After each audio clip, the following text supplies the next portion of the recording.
right, good morning. Welcome to everyone. Thank you so much for joining us. We are going to go ahead and get started. I know we still have a couple people logging in.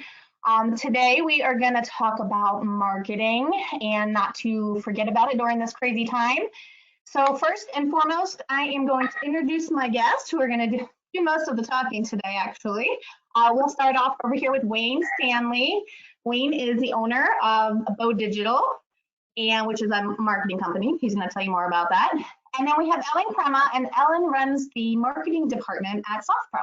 So we have two experts here to talk to you today. I'm just here to kind of move the slides along, if you will, for everybody. All right, so we're going to go ahead and get started. And before we kind of jump into it, I was just thinking maybe Ellen, since I think I have no idea how to turn off if you guys can see that little email that pops up at the bottom, so I just apologize already. So we're going to find ourselves in a unique situation, right? We are not normally an industry that has a high percentage of work from home or remote employees. So this COVID and our current situation has put us into a environment that we really weren't too fond of, really, if you will. It was kind of a 9-to-5 show up, face to face, everybody in the office. And I think that what we're finding in our industry is that not only did we embrace it, but we made the best of it, and we're still making these closings happen. And from what I can tell, and from customers that I've spoken with, there hasn't been a huge dip in productivity. In fact, a lot of people are seeing an increase in productivity, and I don't think people really expected that. So just wondering, maybe, Ellen, we could start with you. Like, how do you think this has affected our industry, and do you think that this might become something along the lines of our new normal after we get out of this craziness? Sure. I mean, far and above, we can see not even just from a marketing and sales perspective, but the industry as a whole is moving more digital, and whether that be moving trade shows to virtual events, trainings are turning into online webinars, and then we are seeing an increase in technology like RON and RIN and e-closings, and everyone's sort of making that transition to more digital strategies. And I think those will definitely carry over into the future whenever we're back to normal, whatever that is. As we're all hearing, the transition back to normal life is going to be a phased approach anyway. So at some point, there's going to be a combination where you're still doing some of these digital, virtual, and remote, you're still utilizing those kinds of tools as you get back into the more face-to-face, in-person sort of strategies and closings that we've done in the past. And I think that it'll depend on your company and see what's working for you and what's not. But I think a lot of companies will see, especially an economic advantage to continuing the digital strategies even once we're back to normal. Yeah, I couldn't agree more, especially from the economic standpoint. And I'm actually going to kind of throw this to Wayne because for those of you that don't know, Wayne's entire staff has been remote from the start of your company, right, Wayne? Right? Everyone's been remote, and it's been very successful. So we're ahead of the game, and maybe you could share some insight on how it's worked and how you see our industry embracing it once we get kind of back to our new normal, and having remote employees and the economic upside of that. Yeah, it was kind of my plan from the beginning that we would be a fully remote company. I knew that for us and what we do, that the overhead of having an office space and all of that as a startup was just not something that we could swing in the moment. But it's really also allowed us to, as we've grown as a company, and I think as title companies will see in all of this, as they use more remote tools, we've been able to get talent from many different places. We didn't have to be confined to where we work in Indiana. It so happens that a lot of our team lives in Indiana right now, but for the last couple of years, we've had folks in Texas and Colorado and Florida, and some of them have just happened to relocate more recently, but it's worked out really well for us. We utilize video chat like this all the time. I'm probably on video for the majority of my day every day. So it's kind of fun to see everyone else adapt and do some of the same things that we've been doing. Yeah, you just brought up a really good point too, and I guess I would be an example of that, right? So SoftPro is headquartered in Raleigh, but I live in Chicago, Illinois, and I've worked remotely for 17 years. So I don't, I go back and forth to Raleigh here and there, but not very often. So you bring up a point that a lot of people probably haven't really thought of. They're probably thinking, oh, our current staff is now remote, but they haven't really thought probably past that, and where you're saying, you could hire somebody in California, you could hire somebody in Texas, you could hire somebody in New Hampshire, because if you're remote, you don't actually all have to be in the same state or the same town. I think the mindset right now is, okay, our staff is currently at home.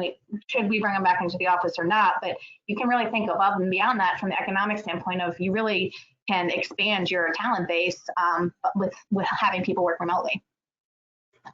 Exactly. All right, so Ellen, I'm going to actually. Wayne. No, you're fine. I was just going to say that's how we've started our internship program as well. We have students from all over the country at this point that intern with us and have turned into great pipelines for talent afterwards from all over. Yeah, I was actually going to ask you this later, so I'm going to ask you now since you brought it up. Can you talk a little bit about interns? And Ellen, you can chime in here too. I know at SoftPro we've done them. And the advantage, I don't think the title industry has really thought about marketing itself to colleges and interns. And I think that there's a huge benefit from both ends, right? So from somebody who wants to get into marketing or any type of company that you're running, of course. But in this particular case, Wayne, if you have an intern, that's going to look great on their resume. You're going to get, out of it just as much as they're going to get out of it. And the same, Ellen, I know we've done interns in the past in sales and marketing at SoftPro as well. So Wayne, if you want to kind of talk about how you went about getting interns and what is the big upside to it. And then Ellen, if you want to chime in with some thoughts. Yeah, I credit my whole career to internship experiences that I got to have, and I wouldn't be where I am today without those. So it's really important for me to sort of give back in that way. But I think that the biggest piece of any internship program is like anything else you do. Whether it's an internship program or starting an Instagram page or whatever it might be, you have to think about it ahead of time. Some folks come to us and they're like, oh, we want to start this social media account, or somebody on staff says, I think I need an intern for this. And we really have to think about what are they actually going to do? I think that's where, especially for title companies, they're so busy all the time. It's hard to really think about, aside from copies or coffee runs or sitting in on meetings with everyone just to get that experience. They haven't really thought about what are the deliverables? What are the things that they can do to take things off of your plate that add value or benefit to your organization? And you really have to think about that. And if you have that in your head and you can be very clear about what you're looking for and what the opportunities are, a lot of title companies don't make the jump from this is a great industry and you can have a great career, intern with us, but your internship is going to just be making copies. Yes, you have to start from somewhere, but you got to give them a little more for something meaningful that they'll be able to actually use, whether it's in this industry or others. Yeah, I agree with that 100%. As long as you have specific goals and work that you'll have for them to do, it can be completely beneficial. And one of the other benefits, I think that you probably see, Wayne, as having remote interns, is that you have a bigger pool of people to choose from. And typically where internships may happen only for a few months in the summer, if it is remote, you could work with someone throughout the entire country and they could work it in with their class schedule during the entire year and not just for the summer. Yep. Great. All right, so I'm going to go ahead and move those slides along, and I'm going to toss this over to you, Ellen. And maybe you could just discuss some of the keys to marketing remotely, since we are on that topic. Yeah, sure. So as we said in the beginning, everything's moving digital, already has moved digital. And one of the first things that you should do in order to continue connecting with your customers while you're remote, if you haven't done it already, is communicate with them about the changes that you're making. For example, is your office still open? Are you operating under the same business hours, or have those changed? Is your team remote but still fully functional? Are you utilizing new methods for closings, like doing drive-by closings, or using some of the newer technology that we mentioned, like RIN and RON and e-recording? It's extremely important to constantly communicate that with your customers, and as we move back to normal life, to communicate the adjustments that you're making back to normal life as well.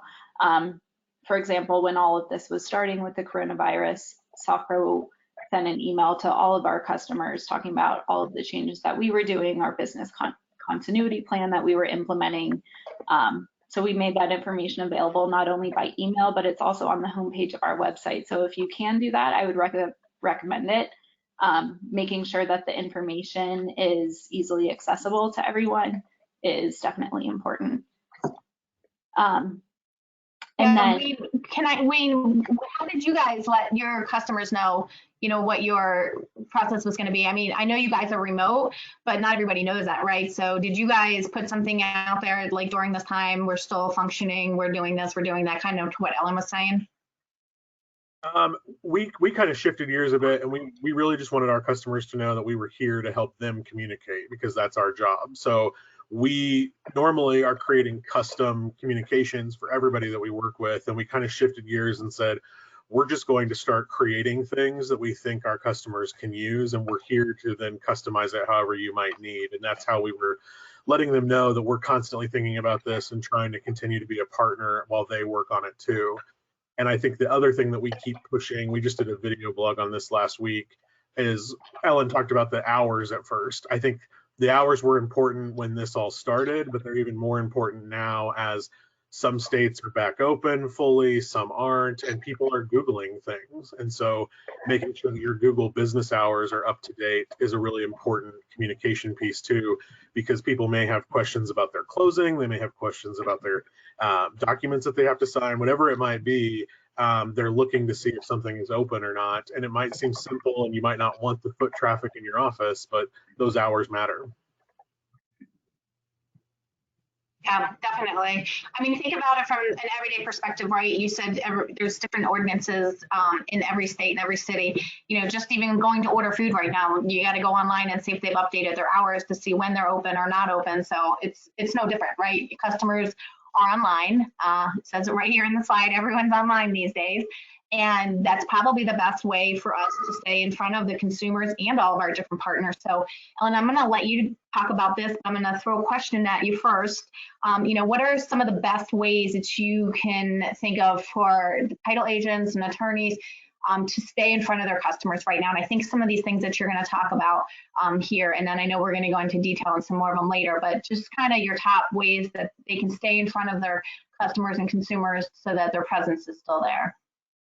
Sure, there's several great ways to stay online. Overall, you should be increasing your online presence. So some examples of how you can do this is hosting your own webinars. They could be industry related. It could be just something that's a fun social happy hour. There are some people out there who are missing that social interaction that they normally get at conferences or in meetings. So just throwing something out there that's fun. Anyone who wants to join, swap stories, that sort of thing. Also, now's a great time to be posting more on social media. If you don't have a plan and strategy in place already, now is a great time to put one in place. You could just start with something simple like committing to making one post per week on social media, and then kind of grow from there. And it's also a good time to test out different social media platforms if you've been considering it. So for example, if you're only on Facebook right now, you could delve into LinkedIn or Instagram and see how that works with your audience. Or if you're doing something like recording more videos or hosting webinars and recording them, it'd be a great time to start a YouTube channel and hosting your videos there. So social media, again, everyone's online. Leslie, Wayne, and I were actually joking before the webinar started that we keep getting those notifications from Apple on our iPhone saying our screen time is increasing. So literally everyone's online, everyone's scrolling through social media. So it's a great way to get information out there to your customers and stay connected with them that way. Also, blogging is extremely important. A little fun stat for you is for businesses that blog, witness their monthly leads rise by 126%. I mean, that's a huge number. That's all we're trying to do basically, right, is bring more leads in. So if you don't have a blog already, you should definitely look into starting one. There's some great resources on how to start a blog if you're a small business. There's a lot of free tools out there. to start blogging. I know some of the challenges that people face is if you don't have a dedicated resource whose sole job is to blog, that's okay. Like say you have 5 people on your team, you can each blog like once a quarter. You can start off quarterly and then maybe go into monthly and just kind of increase as you get a hang of it. And then another challenge I know people face is what to blog about. They don't know what to write about or what's going to be important to their customers. So anything that you're hearing in the industry, like any new trends or anything that's specific to your customers' roles and jobs is going to be something that's important to them. So those are just some starting points. Yeah, I would stress to that too, is just because you might not think it's the most interesting content, it doesn't mean everybody else isn't going to. And I think that's a general rule of thumb, and I'm going to throw it to Wayne here in a second to talk about it, but especially during this time, right? People are home, people are not interacting with other people. They are more apt to spend time online, reading blogs, reading posts, and kind of also want to stay on top of the industry, right? When you're removed from it, and again, I can speak from experience, it does take a little bit of extra effort to make sure you're still on top of things and included in things when you are not in the office at, the lunch and learns or the meetings or the conferences and stuff like that. So just because you don't think it's the most interesting content, any content that is like pertinent is going to get your name out there. It's going to get people to follow you and listen to you and read what you have to say. And Ellen has a good point too. Everything doesn't need to be dramatically, serious. For example, our webinars, you can make it lighthearted. You can, I end every webinar with recipe because I love to cook. So I want to share that with people. Wayne is a pro at making things more casual and fun and not seeming so dry. So I don't know, Wayne, if you could give a couple tips, and I'm also going to ask you because I think this is important because I know a lot of people don't understand how it works. If you could also kind of maybe talk a little bit about like social media type ads and how they work, like Google, Facebook, Instagram, YouTube, whatever. So just what are your thoughts on all that? That's a lot to unpack. On the content side, that's one of my favorite exercises that we do with partners and friends in the industry is we have you can go to Target or any bookstore and buy some writing prompt books. And that's one of the ways that we try to get people out of the mindset. I hear in the title industry a lot that people aren't creative. I'm entitled because I'm not creative, and it's not true. There are only so many ways that you can talk about title and closing, but if you just sort of tilt it a little differently, you can have a whole different narrative for what we do every day. So one of the most popular ones when we do those exercises is if you were going to write a fortune cookie entry for title insurance or a fortune cookie entry for your company culture, what would it say? And then people suddenly, you think about it differently. You think about what can fit on your fortune in a fortune cookie. You're not going to have some long story. It's going to be 1 or 2 sentences or a phrase. We also had one where if you were going to explain title insurance to a pirate, how would you do that? And people talk about, swashbuckling property rights and stuff like that. It just makes it a little different. And some people, they like to be a little more formal and they can't get into that. But just think about it differently, and that's a really good way to get started. On the advertising, that's different for everyone, and it's one that we talk about with our folks that it's different in every single market. You may hear from your underwriter or from other vendors that it's something that you should really consider. And our biggest, whether you're talking about paid advertising on Google or any of the social media channels, as long as you test first, don't commit to a giant number. If somebody comes to you and they tell you, if you spend this much, you're going to get this many leads, they're probably not telling you the truth because title is so different. We all know that. Or my big red flag for you all is if you ever hear someone that's selling you, spend this much per month and you're going to get this many 100 or 1,000 impressions, don't waste your time or money. If there was one word of the day that I'd like to kill in the industry, it's impressions. Impressions are any person that might have come across your ad or your content online. So I am an impression on thousands of ads every day. So are you all. And you never have any intent to research those, buy them, go to their website or anything. And yet somebody is paying for your eyeballs on that. Anything that you saw as you scroll through Facebook or Instagram, all of that counts as an impression. So beware of that. I think the easiest way to test is with boosting on Facebook. That's probably your best route to test first. And you only have to test with a few bucks. Facebook wants your money. That's how they make their profits. They want advertising dollars. And I would say that you probably get notifications if you're posting with any frequency right now. Every once in a while, you'll post a photo and Facebook will say, this is performing 70, 90, 99% better than your other posts. Boost it to get even more views. They put that on almost everything. I'm telling you that I am connected to hundreds of pages and every single one gets the exact same message all the time. I'm not saying that you're all not special and that your posts aren't amazing, but just know that they're out there to make money, and you have to think about, okay, do we really want to put $5 or $10 behind every post that Facebook says is appropriate?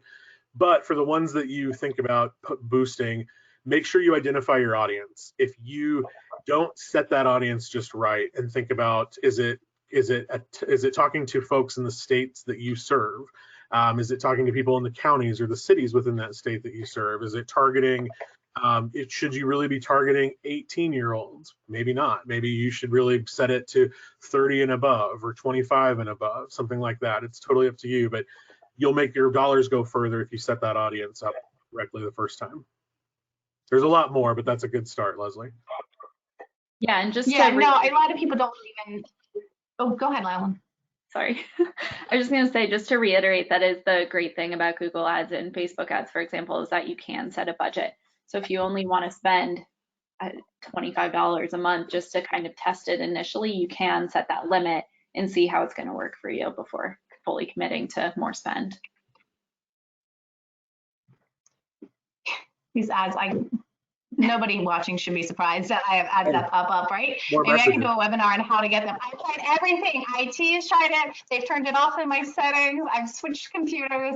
I'm apparently so popular that everyone needs to see that Alex and Almy is having a sale. I couldn't agree more, and I just wanted you guys to touch base on it because I've gotten a lot of people in seminars and stuff that we've done and we've done together. People just don't really even understand how they work. They don't understand. You can say, listen, you can spend $5 a day, you can spend $1 a day, you can spend $100 a month. You set it, and to Ellen's point, you can really test it in one area and set that limit. And if you set your perimeters right, you might have a good return, especially with as much time as people are spending online nowadays. So I just kind of wanted to throw that in there. Ellen, before we go to the next slide, you mentioned something that I do want to touch on, and Wayne, you probably have some really good insight on this, having a remote team. But I know that from some of the customers that I've talked to during all this, some of them are feeling a little bit removed. And they feel kind of like an island of one, if you will. And I know that's a struggle for people who work from home that are used to being a part of a very close-knit active team. And so I just wanted to throw that in here because I know, Ellen, you talked about like Zoom happy hours and stuff like that. We do it with the sales and marketing team and compliance.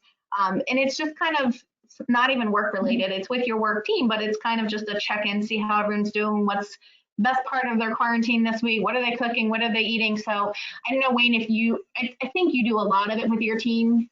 You send them stuff, you kind of make sure that they know they're appreciated and part of a team while working remotely. So I don't know if there's anything you can any advice or tricks or tips that you can give anyone. Yeah, I am a big believer in gratitude in general. So I am constantly trying to make sure that I'm showing gratitude internally, because then that will be reflected from our team to our customers. And we do a lot to make sure that our customers feel our gratitude all the time. But during this, when it first hit and we were working what was seemingly 70 or 80 hours a week at the beginning, we would send them gift cards for Grubhub. And I would just say, dinner's on me. I know it's been a crazy day. Dinner's on us. Or we would do things to get them excited that this isn't going to last forever. We got them Airbnb gift cards at one point to say, when this is done, we want you to take a trip. We want you to take time off and refresh and that sort of thing. We also, just to like that camaraderie piece that you talked about, Leslie, and not wanting people to be alone, we did a brunch. So instead of an after hours happy hour, we did a brunch last week. It seems like all the weeks seem like 2 weeks now. We did a brunch where we just talked to folks about what's going on with you? And then we played games. We didn't talk about too much business. We just wanted to have fun and kind of let people relax a little bit, whether they were back in their offices or at home. And we do that internally too, just whatever we can do to show thanks and keep them feeling like whether they see somebody face to face or not, they're connected and part of a group. Yeah, and I mean, that's kind of the whole thought process behind this webinar series that we're doing, right, Ellen? We wanted a way to kind of just connect with our customers that wasn't specific to sales or, you know, support or anything like that. Just a way if anyone was interested and wanted to connect. It's also why how they got me, Ellen and Wayne on camera, so people feel more connected. So I think there's so many different ways and platforms that you guys have touched on, but I think it's important that people realize it doesn't have to be work related. It can be any reason to just kind of connect. And in some cases, if you're working a lot and your employees are working a lot, it's better if it's not work related and gives them a break, right? It's kind of like going to the break room and chatting with somebody or grabbing lunch with someone.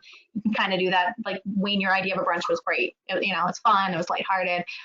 So some stuff like that is a food for thought. Okay, so if we keep moving on, we're going to continue talking about key marketing remotely. We kind of touched on the video portion of it. I'm going to let either Wayne or Ellen talk about BombBomb and Vidyard. I'm not as familiar. I will say this. So I think marketing embraces video more so than the average Joe, right? So a lot of people are uncomfortable being on video. A lot of people don't even like to have their voice recorded, let alone their video. And while I know that, like, here we are, our beautiful faces, we all even showered for you today. And people want to see you, right? People want to see you. So I will say this, I pushed hard against it as long as I could. But now I kind of like it. I don't want to admit that because then, I don't know, I might get stuck doing a lot more stuff on camera, but I like seeing Ellen and Wayne when they're talking. I like, you know, we tried to do a little run through yesterday and all we did was laugh. We were real worried that that's all that was going to happen today, as you can see, Wayne. These are two of my besties. I wanted to name today's webinar Hanging with My Besties, but that didn't seem to go over too well. Didn't think Mark would be able to market that of interest to anyone other than the three of us. So it does really kind of brighten your day to see faces, especially if you're working hard and you're, you know, at home and you don't have a lot of interaction with people. So if you are one of the many people in our industry who has steered away from video, I strongly urge you to kind of embrace it, and nobody cares what you look like. They're just happy to see you. So I'm going to let maybe Ellen, if you want to talk about BombBomb and the other video ones that you have some insight on. Yeah, so this is separate from doing something like hosting a webinar, but BombBomb and Vidyard are a couple of vendors where how it works is you take a video of yourself just on your phone. It's very casual. The intention is for it to be conversational, and they allow you to embed the video directly in an email that you just send off to a specific person or a small group of people. And then they get the email, they click the play button, and they watch your video right away. And it's just a bit of a more personal alternative to just sending an all text email. And like Leslie touched on, there's definitely people who feel uncomfortable being on video or you know, aren't really into the idea of sending videos of themselves to people. But it is kind of the next best thing to seeing someone in person. And if, you know, you would have a conversation with someone face to face, this is kind of the same thing. And I have some more fun stats for you guys there in that last bullet. The emails with video do get a better response rate. They do convert more leads. So they're just overall more effective in addition to being more personal. So it's definitely something to try if you're interested. We actually had a question come in. I'm gonna let you guys decide who wants to take it, but someone is asking what you guys think is the safest platform for webinars. You know, I use GoToWebinar. I think that it's probably one that's geared towards larger groups, and I feel like it's a pretty good, safe one. But I don't know what you guys think. Yeah, definitely. I mean, I've used GoToWebinar, I've used Zoom, I've used Google Meet. There's also WebEx, which I'm not as familiar with. There's a ton of vendors and platforms out there. Most all of them have free versions. and to speak to your point, Leslie, about number of attendees and how many people can join, you'll want to do a little bit of that research when you're looking for a webinar platform. For example, this GoToWebinar one that we're on can host up to 1,000 attendees. So it depends what you're going to be hosting the webinar on and how many people are going to be attending. But all of those in terms of safe, I think are good ones. I don't know, Wayne, what do you think? I would agree. The other platform that we use a lot is Click Meeting. We really like that one for webinars. And it's fairly affordable, but it has a really nice user interface. But I've gotten the most questions about Zoom lately, I think, because there were a lot of stories about their security at the beginning of this. And I would just say, like Ellen said, do your research. Zoom has instituted a ton of security features in the last 2 months for folks that I think now it puts it up just about against anybody else that's doing this. And so if you need something that's more, cost effective, that may be your option. But do your research and, like all things, figure out what makes sense not only for your budget but your own security protocols. Yeah, I would also add in there, if your organization uses Microsoft Teams, that is another option that works really well and is super easy to utilize within your organization. I'm not as familiar, Ellen and I were actually talking about this yesterday. I'm not as familiar with utilizing it with people outside of your organization. We think it's possible, but we're not 100%. But within, it's a super easy way for your organization to just kind of pop on calls, pop on webinars. But I would agree to either GoToWebinar or Zoom are probably the two, I think, easiest to use and probably the most popular right now as well. Okay, so Ellen, do you want to talk about a little bit of don't forget to stay in touch with your internal teams? We kind of did, I guess, really, right? We just want to put stress on making sure you don't put all of your marketing focus on your customers. You kind of still have to stay in touch with your own group. I know, Ellen, maybe give an example, if you will, like how your team sales and marketing is doing this. Yeah, so this is more going back to the work perspective. We touched on how it's important to stay in touch with your teams and have that social and kind of fun aspect and showing your appreciation. But it's also good to stay in touch on the work side of things, and especially sales and marketing, having weekly check-ins and just kind of maybe marketing sits in on a sales call or vice versa, because both groups are getting different pieces of information from customers. I mean, sales at our company is on the phone with customers and prospects every day. So they're the ones kind of hearing their challenges and hearing their needs. And so making sure that you're talking to the different people in your organization who are communicating with customers so that you can address those challenges and needs is definitely important. So I would recommend at least a weekly check-in. Yeah, Wayne, do you guys do like a standing weekly, or do you just kind of sporadically do, fun type check-ins? We've always had a weekly staff meeting, and then everybody does a monthly check-in with me individually. But during this, ever since this started, I now do speaking of the video piece, I do a morning and an evening video update to our team of what's changing, what am I hearing from our customers, what are we hearing from prospects, what news am I seeing, because our folks are running hard for our customers every day, all day. I want them to know the bigger picture of what's going on. And so we do those video updates. We're going to start doing them only in the mornings now that things are a little less chaotic, but that's been really helpful to them to kind of hear it from me and not have one more email to read or one more giant novel of here's all the problems of the world. I control the narrative. That's another nice thing that you can do when you're talking to your teams internally. They don't have to read what you wrote in an email and wonder what you mean, or did that come across the way you had hoped? The video really conveys it a little bit better for you. I don't know if you guys are doing anything like that video-wise, Ellen. Internally, any sort of video that we're doing is just sort of like a video call. But yeah. Yeah. Wayne, that's a really good point of controlling your message and some people understanding, like, when you get a text or an email, sometimes you're like, you don't really know how to take it, when the person really meant it like, oh my God, this is great or something. So you do get to have a little bit more control over how something is perceived or received when you are doing a video versus just typing something, obviously. So that's kind of, and then that goes to videos that you're putting out to customers as well too. So keep that in mind when you're dealing with whether or not you want to be on camera or not. All right, so you know, we wanted to highlight some of the things that we have done. So we're telling you, you should take forth and make this effort and do all these things for your customers. So we wanted to just kind of highlight a few things that we are doing to kind of stay in touch with you all, just in case maybe you don't know. I can just quickly go over these. We have free monthly webinars that are available on our website. You can see them. We do them every month for the different versions that we have. I highly recommend checking them out. We have different options every month. I think we do about 3 a month, but I could be wrong. Obviously, Saved You a Seat webinar, which we do every Tuesday. We appreciate you guys coming along with us. We have a SoftPro blog that has regulatory and compliance updates, industry news, company news, you name it. Definitely also software specific news when we have updates and changes. And Ellen kind of runs that, so it's really, really good. You guys should check it out. We offer hosted software versions that lets you work remotely. So if you're having any issues or need help with that, just let us know.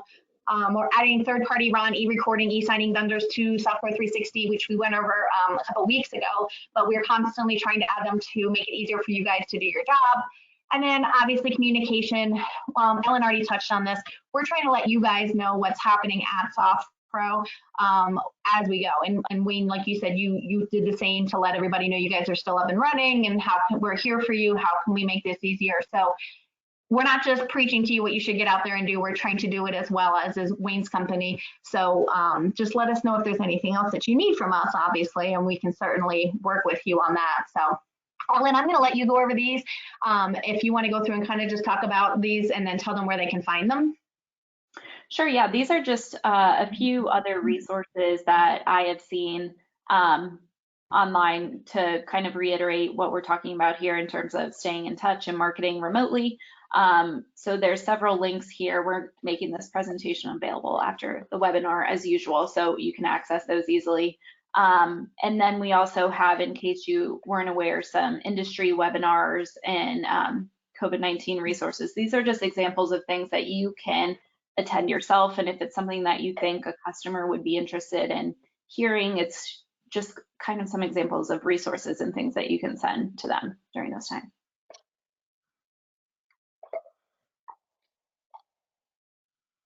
Very good. Okay, so I don't think we need to go over these. I know Ellen's intent including these were simply so that when you guys do have the recording and you get the resources post the webinar, that you actually had the link to get to where you needed to go. And she so graciously broke it down by category. So after this, when you guys are reviewing the information, you'll be able to know where to go and what to look for. So that's just kind of there for you guys for after this. And Wayne, I'm going to throw it to you. I'd love to hear some stats that may surprise me. Oh, well, I always like to throw in this stuff because I think that if you're still on the fence or right now, you know, is a great time. We called this webinar, Don't Social Distance Your Marketing, because now is a great time. Now's not when you dial it back. You've really got to be telling your story and explaining more. And so I like to include some stats that I think can help if you're trying to decide, why should we be on social? You know, we've never done this before. Why does this matter? And I think a couple of these that pop out the most for me are Instagram. I think we're probably setting up, I don't know, 5 or 6 Instagram accounts a week at this point for title companies that are trying to be part of that conversation. If you're not sure if you should be using it, you should know that 6 in 10 online adults are using Instagram right now. If you're wondering if you should be on Instagram, ask your customers, talk to your realtors and lenders and see which ones are using Instagram, because if they are, their customers definitely are. This should surprise no one. 22% of the world population uses Facebook every single day. That's not has accounts, that's on it every single day. So as much as Facebook's in the news, it's very political now, you hate the ads, you don't like the new news feed, whatever it might be, it's something that you can't really ignore. You can move away from it, you can focus more attention elsewhere, but it is such a stronghold, it's not going anywhere. You should definitely be playing around there. We talked about video a lot, and I fully agree with everything Ellen talked about in terms of how useful video can be. And this one is probably the one that I talk about the most with our partners right now, and that's YouTube reaches more 18 to 50-year-olds than any cable network in the country. That is a huge number. That's why some people get annoyed because they hear these stories of a YouTube star signing multi-million-dollar deals to do makeup tutorials or to play video games all day. When YouTube first started a long time ago, not that long ago, but about a decade or more ago now, it was cat videos, and it was mostly people uploading videos of their nephew playing baseball or whatever it might be. It's used for everything now. If I buy something online and they forget to ship the instructions, I can find it on YouTube. I can find somebody who has taken the time to do that, and they're getting paid on that channel. So it's a very worthwhile place to house your videos. You don't have to necessarily build a following or anything like that, but it's a great place to house videos and be seen. And then we get a lot of questions about Snapchat. So I think that's just important to say that at any given day, they reach 41%, almost half of the 18 to 40-year-olds in the United States. So that may not be your market right now. You may not feel like you need to target those folks, but as you think about, as those people age into home buying and start thinking about that process, if that's where you're at, my constant phrase is you got to meet people where they're at. And if that's where they are, you might want to start thinking about if Snapchat is for you. And I know I'm sure a lot of you just rolled your eyes at me, but it's something that you have to think about because that's what they're using every day. So we had a really good question come in, and they want your thoughts on TikTok and how it's used for businesses. We can do the TikTok dances too if you want. We totally missed the boat. We should have planned a quick TikTok dance. Oh my God, that would have been amazing. I think you're going to see a blog from us very soon on how you can start utilizing TikTok for your brand with some case studies of some brands that are using it. If you're not familiar with TikTok, if you have a child under 18, ask them about TikTok and they will show you very quickly. TikTok it started out as sort of a lip sync platform. People got on there and lip synced and did fun dances, videos and stuff, but now it's grown to a storytelling platform.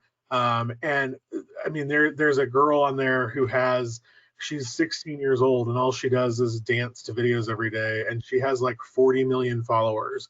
She's been on Jimmy Fallon. She's an influencer more than just about anybody else on TikTok right now.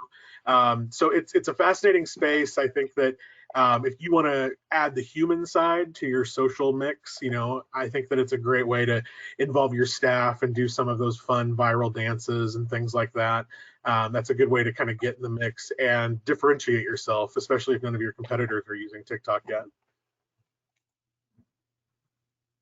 Yeah, I mean, honestly, if my kids could remember their schoolwork as easily as they remember the hundreds of TikTok dances that they do, they'd all get full scholarships to wherever they end up. It's mind blowing to me what they learn, what they remember, what they do 24/7. But I'm like Wayne said, I mean, it's kind of exploded, and the followers on there, it's crazy. And I'll reiterate too, I was never a big believer in YouTube until my middle gave it up for Lent. And it was like a real struggle. The struggle was real. And it wasn't for just watching like cat videos. Like she was like, used it to actually do research and, like you said, look stuff up. And so it's kind of eye-opening to me when she didn't have access to it, how much she used it for things that weren't like social media like. And so it's an interesting point, and I hadn't really realized it before that. So. Well, and another one that you let's see. Hot tip on something new. If you haven't used Quibi yet, it stands for Quick Bites, QUIBI. It is a new app that has rolled out that is designed for those YouTube type folks. They are developing programming on Quibi that is full episodes of television for 10 minutes or less. It is made for watching content on the go. It's made to sort of combine all of these different social platforms. And I haven't seen anybody advertise on Quibi yet, but I'm fascinated with it.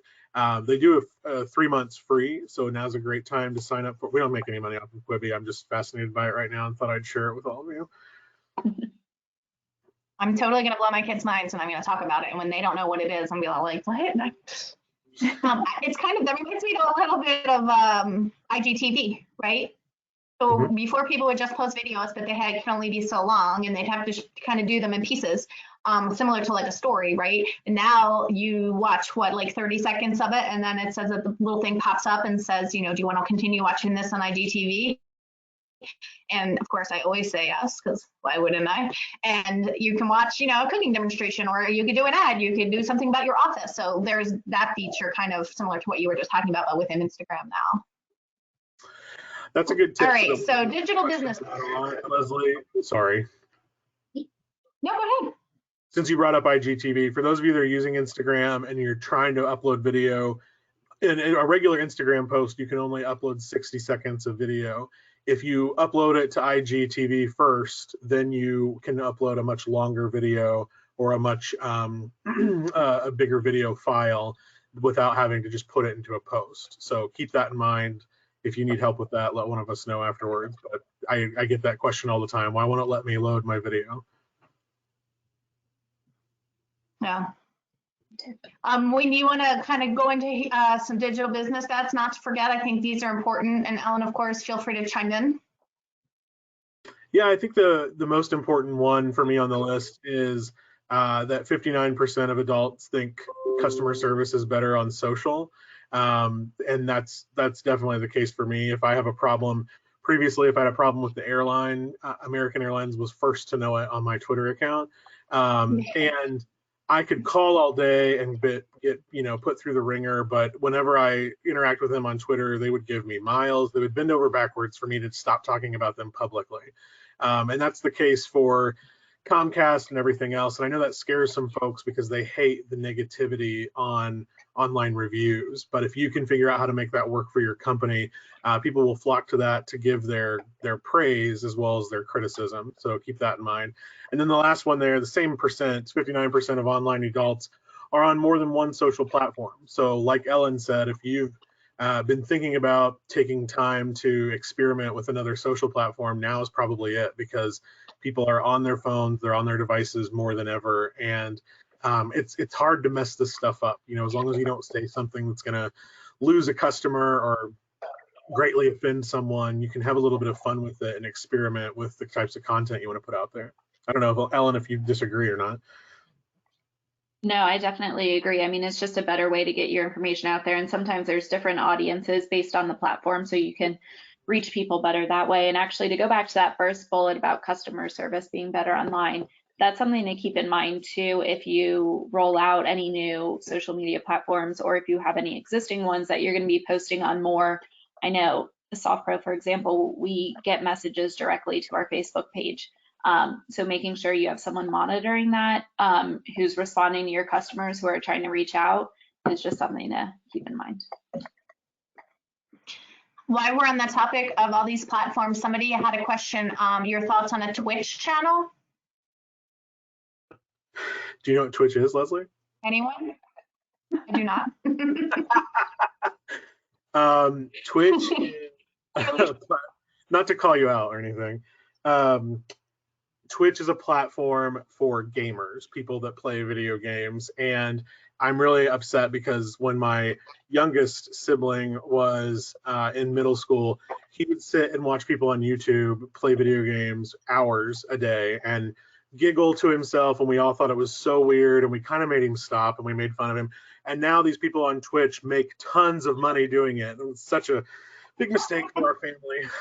But I can't see a place where your title company would need a Twitch account or to be advertising on Twitch. However, I mean, folks that play video games also buy houses. I mean, there are lots of stats that it is mostly men, ages, the range anywhere from 19 to about mid 40s.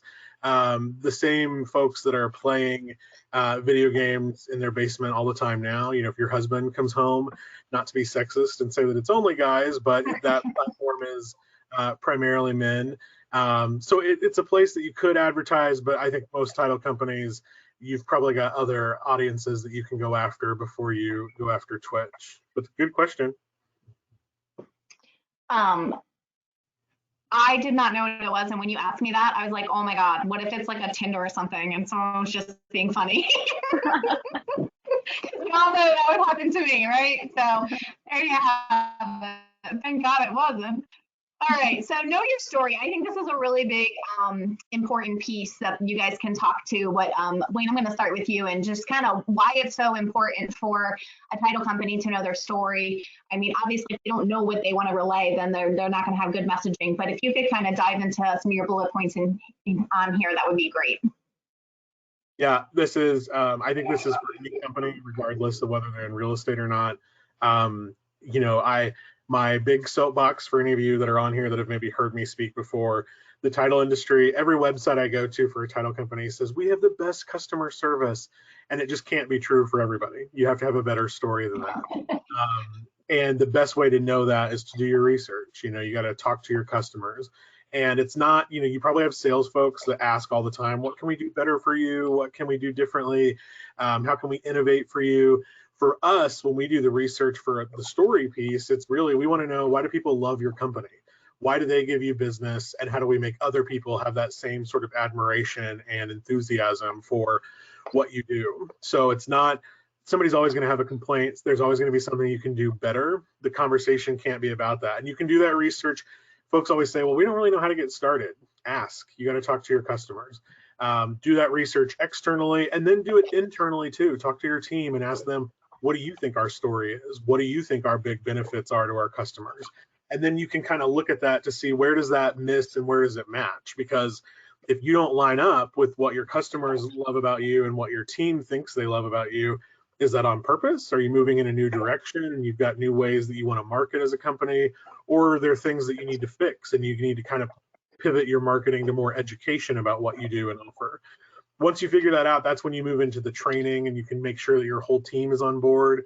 My big story for this is there was a business in this industry that did a whole rebranding effort. They had a new logo, they had new products, they had a new website, and I saw them at an industry event, and I went up and I was like, oh my gosh, this is all so great. Tell me, why did you do all this? And somebody was like, oh, that we just needed a new site, so they did all this too.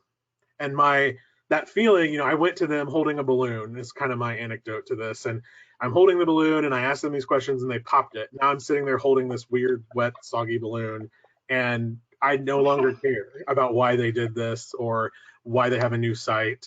And that's what happens, you know, if you have this story and you start marketing it and you've done all the research and the training and you do that, and some person on your team says, we just changed the colors, or I don't really know why we did it, or so-and-so was probably just bored this month. The marketing team needed something new to do.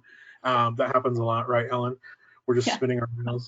You know, think about that and make sure everybody's trained, because you invest in this. And then once you start that marketing, you just have to be consistent with it and repeat this process. Your story should evolve and sort of breathe and be different, just like your company is. You're not the same as you were if you started 100 years ago or 10 minutes ago. That changes all the time. And so keep that research and that training up for you and your team.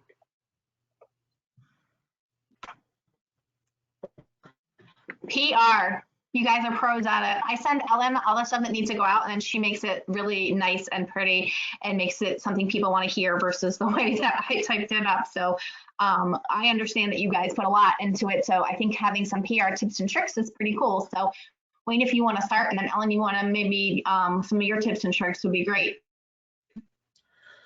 Yeah, before I got my foot in the door with the title industry, I did PR on Capitol Hill, and it was a totally different ballgame. And I'm very happy that what we do now is not nearly as intense. But I think the first step for people that are starting to think about any kind of PR effort in their local community is to have a media list. When you have good news to share, the last thing you want to do is, I have so many people that come to us and they're like, well, we have this good news and we drafted a press release and we're ready to send it. And I say, okay, well, where are we sending it? Who are we targeting with this? And they're like, well, we don't know. We don't have any idea.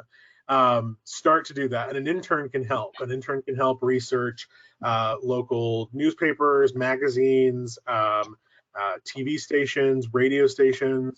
Don't forget radio. Radio gets left out a lot, but lots of people are still listening to radio. Radio is still filling their news and everything with what's happening in the community. Make sure that that's part of your mix. Leslie, you are still a radio listener, is that what you're saying? I am. I love the surprise of what song's going to come on next. Um, I know. whatever works. And then I would also say, for your media list, as you start to create those relationships with folks, that when you send out a press release or you send information to media in your community, make sure you use the contact method that they prefer. Reporters are just as finicky as the real estate agents in our lives.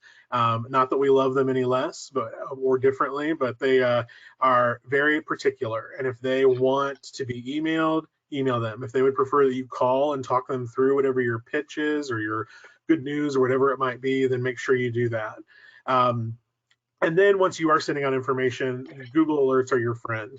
If you're not sure how to set up a Google Alert, there are lots of quick videos online, but you can go to google.com/alerts and it will help you set up. You can set up by keyword. You can be very precise or really broad. If you wanted to set up Google Alerts for your competitors, you could do that. But we do that. We have Google Alerts set for, I have them set for every person on our team so that I know if anything weird happens over the weekend and it's reported on, I'm aware of that. But also we have it for our clients so that if anything happens to pop up online, we get that, and it's another way that we try to be a partner to them. But you can set those up to alert you in real time as things get posted online, or you can have it set up to kind of curate that and bug you once a day or once a week. I just have to say, I love Ellen, Google what do Alerts. you? It's like my favorite thing in the entire Yeah. world. I have it set. I get emails every day at 9 a.m. I have it set for different things, SoftPro being one of them. So anytime SoftPro is mentioned in the news, I get a little email, and it's just my favorite email I get every single day. Highly recommend Google. Fascinating too, to see the kind of the reach. Yeah, exactly.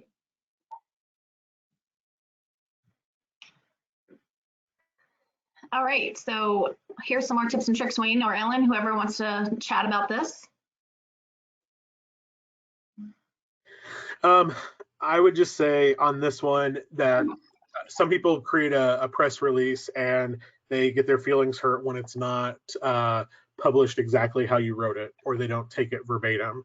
And so that's where I say be a team player, make sure that you're utilizing lots of different groups, and try to think that way a little differently, because otherwise you're going to be frustrated in what you're doing.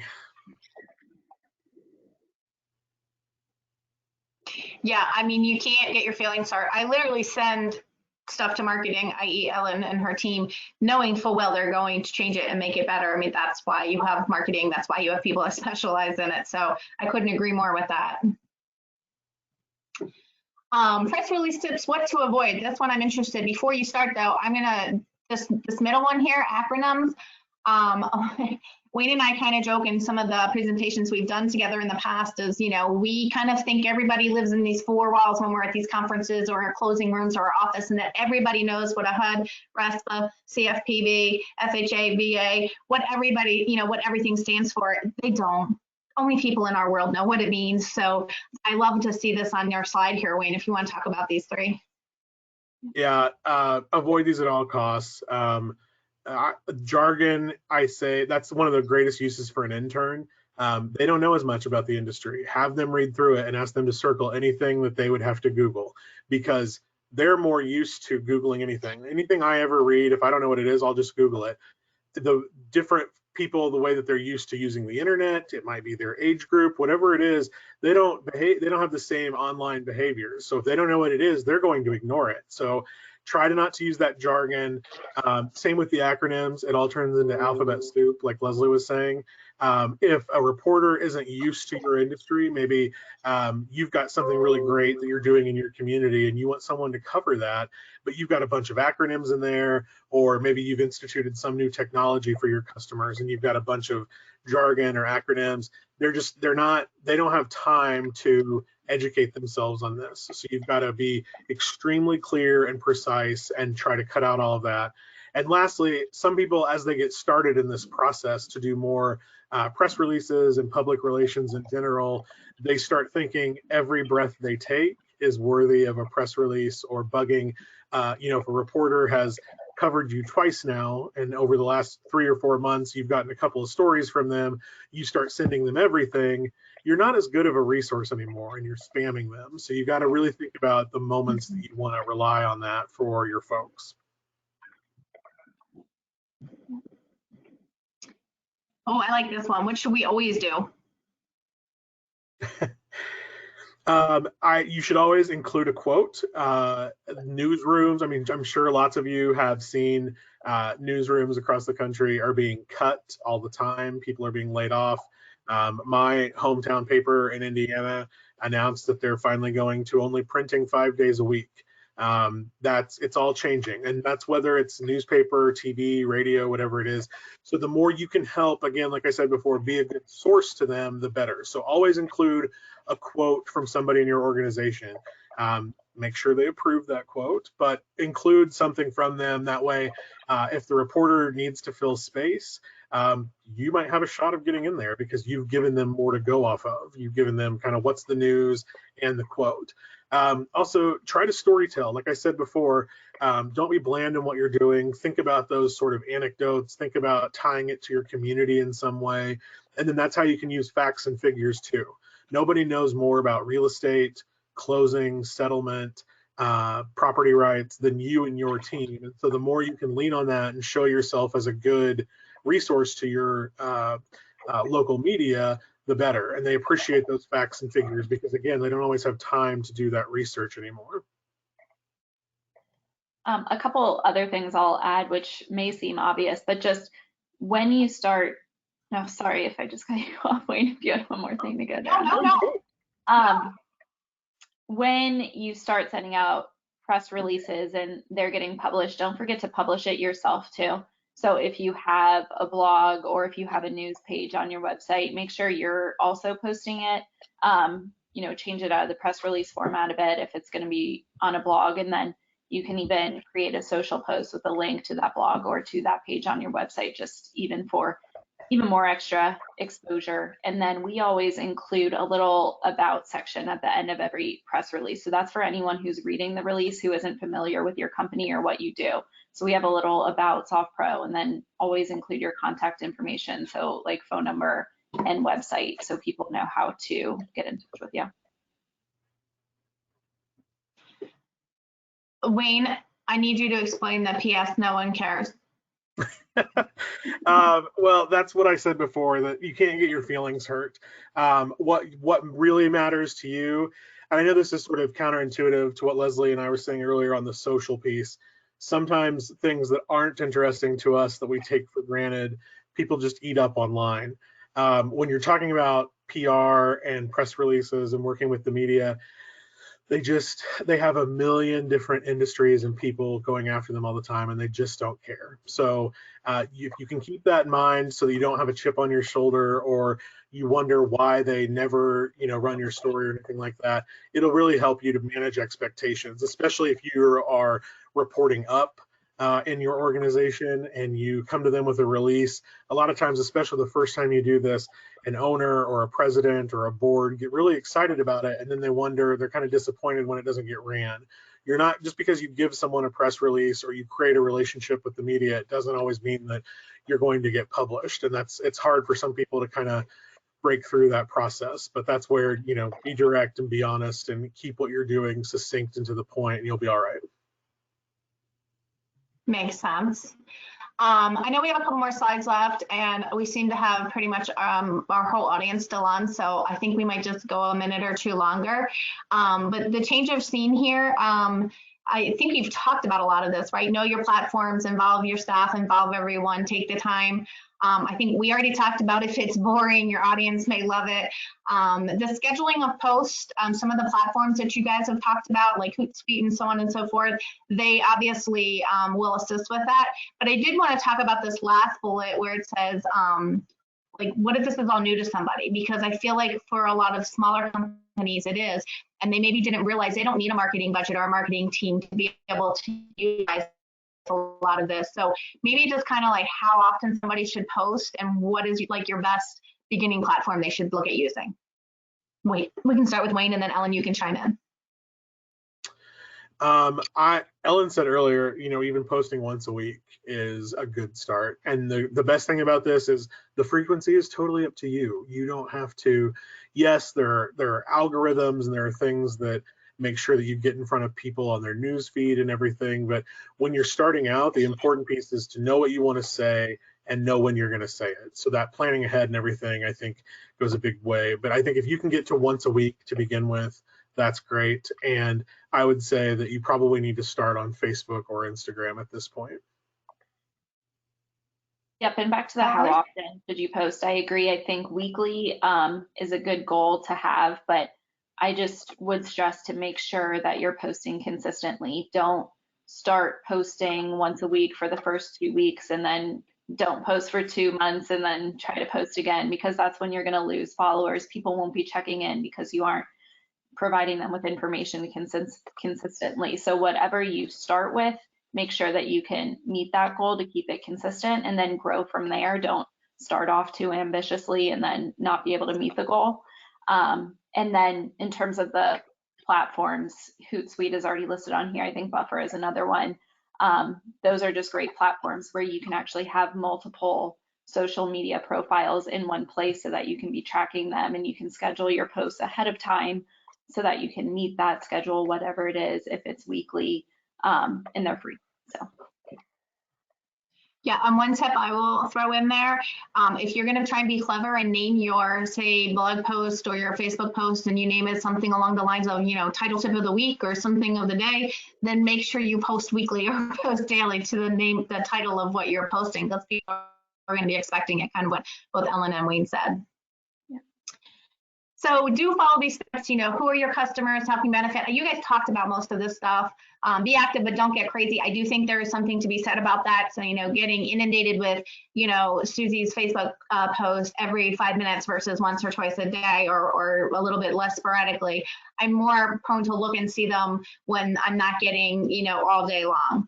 Be original. I think that is something that Wayne talked about earlier. Title people don't think that they're, very creative. Kind of take a look and see what other people are doing. I do think that people are a lot more creative than they give themselves credit for, and I think we're finding that out with the situation that we're in. When you touched on, be clear and concise and make sure you control that message, and then use the resources, interns, the different softwares. Wayne's company is an absolute great resource. So there's a lot of resources out there that you guys can utilize, all of which we've touched on. And then don't fall into these traps. These I'm going to actually let Wayne and Ellen talk about. I don't know, Wayne, if you want to start, and then Ellen, you can add in as well. Yeah, I think I'll pick two, and then maybe Ellen, you can pick two or something. But don't stop networking. This doesn't replace anything else that you do in your marketing. The real world still exists. You're still going to have sales folks, or you're still going to want to talk to your customers. It doesn't replace any of this. And then lastly, don't delete. Your audience isn't dumb. If you get a negative comment or someone wants to criticize your company, I've seen people just fall into huge traps where it creates a bigger firestorm by deleting that kind of stuff. You've got to deal with it head on. For those of you that are utilizing the ultimate best practices, you've got steps to handle customer complaints. Just figure out how to take that online. Yeah, actually, I'll build on this. I meant to mention it earlier, but when you're on your social media platforms, don't forget to interact with people who are commenting or who are leaving you questions. This kind of goes along with don't delete, but don't let any comments just go unanswered. That's the whole point. You're on social media, is to engage with your followers there. So you should be welcoming any sort of comment or question. So that's something else to keep in mind too, is making sure you have someone who can answer those questions. And if there's going to be multiple people managing your different social media profiles, just make sure you have a list of sort of do's and don'ts for when you're replying. That's going to be helpful. Okay. Well, first and foremost, I want to thank Wayne and Ellen. Thank you so much for sharing it. And definitely, Wayne, thank you for your time. If you guys are not familiar with Wayne's company, I strongly urge you to check them out. And if you want to reach out directly, you can. We're happy to give you his email, or you can obviously look it up online, but they are a great resource to the title industry. And I think they have something to offer for everybody. So thank you, Wayne, for joining us. And Ellen, of course, always does a great job for us at SoftPro.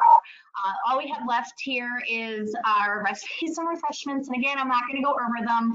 I just include them because you can get them in the recording and in the links. But today we are highlighting one of my family favorites, which is chicken satay and a peanut sauce. And then in honor of my friend Wayne and myself and Ellen, I believe, we all really like gin and tonic. So we decided to come up with a cucumber, gin, and Thai basil drink, which is really, really good. So you'll have access to these. I'd love to hear if anybody tries it. I've had several people email me throughout the past couple weeks telling me what they liked and how they've tried it and how they turned out.